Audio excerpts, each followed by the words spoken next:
y a beaucoup de choses qui ont été dites sur les éoliennes, y compris des tas de mensonges qui ont été inventés outre-Atlantique dans des cercles d'extrême droite, financés par l'argent du pétrole et du charbon. Ça, c'est une première chose. Et ces cercles font la guerre aux éoliennes dans de nombreux pays et diffusent une désinformation dans de nombreux pays.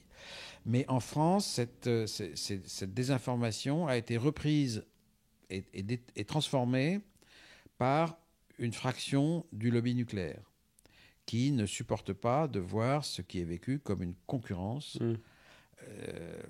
Alors, du coup, les arguments sont quand même très différents. Aux États-Unis, en Australie, c'est finalement le propre des climato-sceptiques.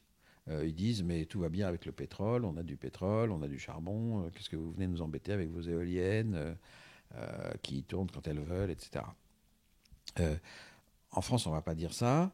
On va dire le nucléaire fait encore mieux que l'éolien pour décarboner l'électricité. Et les éoliennes, ça va remplacer de l'électricité décarbonée, ça sert absolument à rien.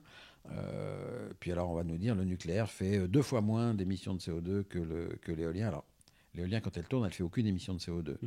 Dans sa construction, comme elle naît dans un monde qui est imbibé de pétrole jusqu'au cou, dans sa construction, il y a forcément des émissions de CO2. On va en reparler un peu. Ouais.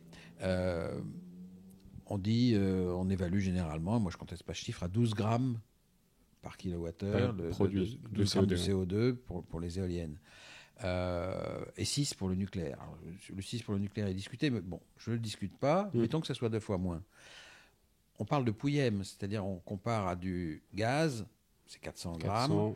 Du pétrole, 800, du charbon, 1200. Du charbon, 1000 et quelques, voilà. Donc le 2 fois plus n'a juste aucun sens. Voilà.